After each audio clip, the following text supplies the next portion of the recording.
Hey guys, this is going to be a video that kind of combines some concepts from 6.7 and 6.8 from our book. They really are tied together.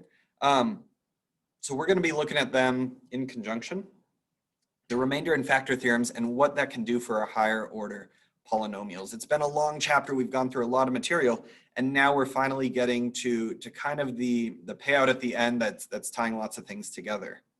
So in bold and underlined there, is a statement that says any polynomial equation of the form p of x equals 0, just meaning it equals 0, of degree n has exactly n roots in the set of complex numbers. And that's something that I mentioned towards the end of the 6.6 video. If it's x cubed, it's going to have 3 roots. Some of them might be complex and imaginary, but it will have 3 roots. If it's x to the 4th, it will have 4 roots. That's a really important thing to keep in mind. So I wanted to just reemphasize it, put it in bold, underlined right at the start here.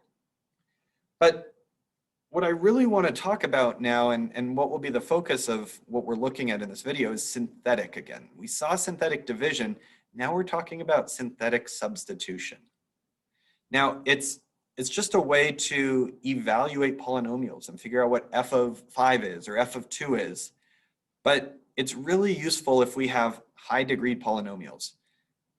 So here's what this all revolves around. F of a, what we're looking for if we're trying to evaluate, is equal to the remainder of f of x, our original function, divided by x minus a. And what does that mean for us? That means we can use a process that looks pretty much just like synthetic division to find the remainder, which is, according to this theorem, the exact same as if we evaluated, just plugged it in. So if some of that doesn't make sense, that's okay. I think examples will really help. So the first thing I'm going to do here is look at this example. F of a equals 4a squared minus 3a plus 6. That's not too hard. It's just a quadratic, but I wanted to use this one as a simple example at the start to find f of 2. Now, in the past, if I asked you to find f of 2, this is probably what you would have done. 4 times 2 squared minus 3 times 2 plus 6. So 4 times 4 minus 6 plus 6, which means should equal 16. Not too hard. It was an x squared. It wasn't that bad. But I want to use this simple example just as the proof of concept to show that this does work. Picture it just like we were doing synthetic division. I'm going to write my top row up there, 4, negative 3, 6. And if you don't remember synthetic division, probably worth going back and looking at that 4.3 or 6.3 video, excuse me. But coefficients at the top, 4, negative 3, 6. Now in the box, I'm going to write 2. I'm going to write whatever I am trying to evaluate, whatever I am plugging in that box. So there's my setup. Let's do the synthetic thing. Pull the 4 down, times 2 is 8, add down is 5, times 2 is 10, add down is 16. Guys, whatever the remainder is, that's the exact same as if we plugged it in just manually, okay? Now, you might be saying that's great, but plugging it in wasn't that hard at all.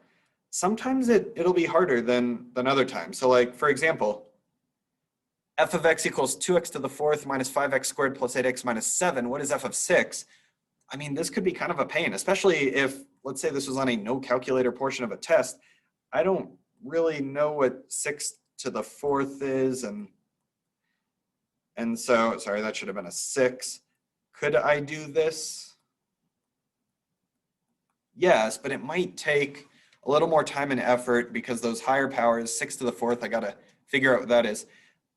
I'm not saying it'll be easy, but oftentimes it is easier to just use synthetic substitution. 2, 0, negative 5, 8, and negative 7. Don't forget that 0 for the x cubed. I'm trying to plug in 6, so I'll put 6 in my box, kind of separate those. And let's see what happens. 2 comes down. Multiply up, we get 12. Add down, we get 12, 72. Okay, so 72 minus 5, because we're adding those together, so 67. So maybe I need to do a little bit of work down here. 67 times 6 equals 42, 36, so 402. Add it to 8, that's 410. And then that one's pretty easy. 6 times 400 is 2400. 6 times 10 is 60. 2460. Add straight down, 2,453. Now, again, people have different preferences. I kind of like this. If I'm trying to evaluate in a high degree polynomial, especially when I'm without my calculator, synthetic is oftentimes not too bad. I didn't need to figure out what 6 to the 4th was. The only thing I really had to do was a little bit of long multiplication, which you've been doing for a while. But this idea of synthetic substitution has further reaching implications than just, a way to evaluate functions. And this is why we're combining 6, 7 with sum of 6, 8 here. This is what's called the factor theorem. And this is what we're going to be using to factor and solve equations of high degree. Yeah. We've seen ways to solve them before, 6, 6 especially, right? Grouping or factoring like normal or quadratic form or a sum or a difference of two perfect cubes.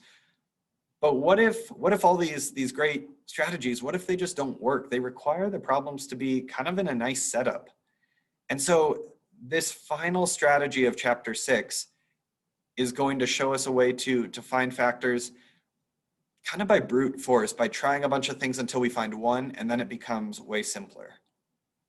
So here the factor theorem on the screen, it says the binomial x minus a is a factor of the polynomial if and only if you remember that from geometry, f of a equals 0. What does that mean?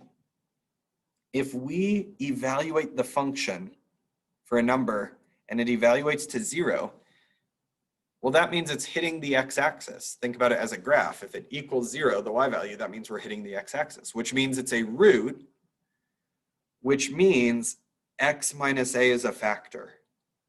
And so what we're going to do is we're going to take some of our knowledge and say, okay, if we know one factor, we can, well, if we know something, we can prove it's a factor and then divide it out and factor the rest of it. Okay, so these problems are going to be pretty algorithmic. We're going to do kind of the same thing every time. Looking at the screen here, the problem states, and this is how a lot of your problems will look from this section, show that x plus 5 is a factor of x cubed plus 6x squared minus x minus 30, then find the remaining factors. Got it. I could try factoring that, the expression, the polynomial on the right there. It has 4, so you might be tempted to group, but it actually won't work out very well grouping. So I'm not sure what's going to go on. Let's use synthetic substitution. I'm going to say 1x cubed, 6x squareds, negative x, negative 30. And I'm trying to prove that negative 5 would get us 0 because I'm trying to prove x plus 5 is a factor. So I'm going to put the negative 5 here because remember, when we're dividing stuff out, we always just do whatever makes it 0. 1, negative 5, add down is 1, negative 5, negative 6 if we add down, multiply, we get positive 30, we get a 0 here. And guys, this right here is the check mark. We just showed that x plus 5 is indeed a factor of our polynomial because we got 0 as a remainder. It divided evenly. That makes it a factor. So now we're asked to find the remaining factors. Well, remember, we just divided out an x from that x cubed. So just like in section 3, this is x squared plus x minus 6. And now that's just a chapter 5 problem. X plus, x minus, because they're different, plus 3 minus 2. Those are my remaining factors. So just walking through what we did here one more time, write out your polynomial for synthetic division. Write out those coefficients in the top row. We're plugging in whatever makes our divisor equal 0. So plug in negative 5 in the box, synthetically divide. If we get 0 as a remainder, that means it is a factor. That's good. So we've proven that x plus 5 was a factor. We take whatever was left. In this case, it was 1, 1, negative 6. So x squared plus x minus 6. And we just factor that using strategies we know. Okay. So it might sound like a lot of steps, but as you do a few of these, you'll get into kind of this pattern, this habit. So we've got one more here. Yep, I think just one more. Yep. Show that x minus 2 is a factor of x cubed minus 7x squared plus 4x plus 12. Then find the remaining factors. Exact same setup as the problem we just saw. What I would love for you to do right now is try working this one out on your own. See if you can remember kind of this process. Pause the video, and then once you're done working it out, I will work it out fully on the tape. So if you have questions, you'll get them answered there, hopefully. So pause it, give it a shot, see how far you get. And now that you've paused and unpaused, I'll go ahead and start this off. So we know that synthetic division, I'm going to write out my polynomial, the top row, those coefficients, 1x cubed, negative 7x squared, 4, 12. I know that I want to, in my box, have whatever would make my divisor equal 0, so positive 2. And now I'm going to synthetically divide and hope that I get 0 as a remainder, because that means this is indeed a factor, proving it. So 1, 2, negative 5, negative 10, add them down, negative 6, multiply negative 12, we get 0. That shows that was a factor. So to find the remaining factors, let's just see what we have left. We have 1x squared minus 5x's minus 6. And to find the remaining factors, I'm just going to use the strategies I already know. Again, this is a quadratic. It's a chapter 5, x and x. Plus and minus, multiply to be minus 6, but add to be negative 5, negative 6, positive 1. And those are the remaining two factors. So just so that you don't lose sight of kind of what we're saying here, we're saying that x plus 5 times x plus 3 times x minus 2 is how we would get this polynomial in the end.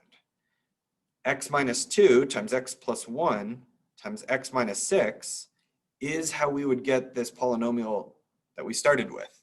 We could multiply all three of those factors together. So this is a way where if we are given one factor, we can prove it's a factor, we can divide it out, and we can find the others. Now in the next video, just a little foreshadowing, we're going to do this exact same problem, except what if we aren't given that one factor? How can we find a factor? How can we find a starting place to divide out and make it a simpler problem? But that's the next video.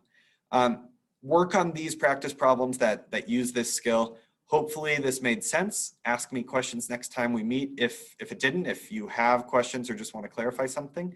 But this video is going to lead right into that next video, the final one of chapter 6. I know it's a long chapter, 9 sections overall, but we are almost there. So work on these practice problems. Let me know if you have questions, and I will see you next time.